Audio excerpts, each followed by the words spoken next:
ইয়াউমা ইয়াফিরুল মারউ মিন আখি, ওই দিন ভাই ভাই থেকে পলায়ন করবে। যখন ভাই ভাইয়ের সাথে দেখা হবে, এ ভাই আজকে আমি হাসরের ময়দানে আমি অনেক গুনাহ করার কারণে আল্লাহর দরবারে আমি আমার হাত বেঁধে গেছি, আমাকে জাহান্নাম থেকে তুমি বাঁচাও। ভাই ডাক দিয়া বলবে, কে তুমি? আমি তোমাকে চিনি না, দুনিয়াতে তুমি আমার ভাই ছিলা, আজকে আখিরাতের মধ্যে আমি তোমাকে চিনি না। সন্তানের সাথে বাবার দেখা হবে, বাবা ডাক দিয়া বলবে, এ সন্তান,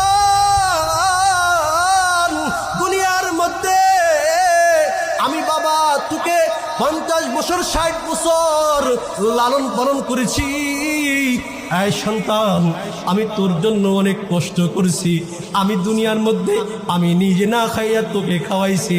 এই সন্তান, আজকে আমি বাবা কিয়ামতের ময়দানে আজকে আল্লাহর নিকট আমি গুনাহগার হিসাবে কাঠগড়ায় ধরাইছি।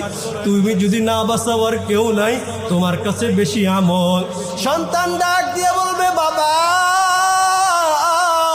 দুনিয়ার মধ্যে তুমি আমার বাবা ছিলা, দুনিয়ার মধ্যে তুমি আমার জন্য অনেক কষ্ট করছো, দুনিয়ার মধ্যে তুমি আমার জন্য অনেক পরিশ্রম করছো, কিন্তু আখিরাতের ময়দানে আমি তোমাকে চিনি না, তুমি কে কেউ কাউকে চিনবে না। আয় বাবা,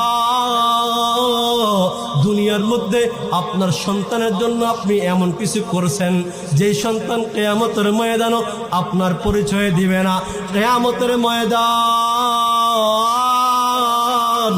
এমন একটা ময়দান, যখন সূর্যটা আপনার মাথার উপর ছেনে দিবে তখন আপনার মাটিটা তামার মতো হয়ে যাবে, তামার মতো হয়ে যাবে। তখন আপনি উলঙ্গ হয়ে দৌড়াদৌড়ি করবেন।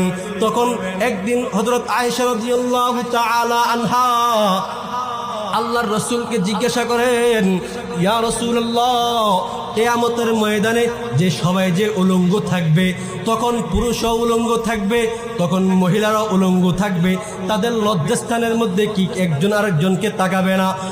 আল্লাহর রাসূল ডাক দিয়া বলে, আয়েশা,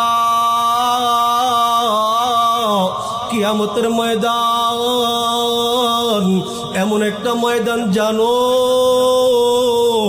যেই দিন তাদের নিজেদের ইয়ানফসি আমল নিয়ে করবে, তাদের আমল নিয়ে তারা চিন্তিত হয়ে যাবে, তাদের আমল নিয়ে তারা পেরেশান হয়ে যাবে।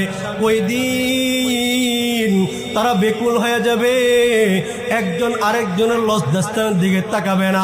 পুরুষ মহিলার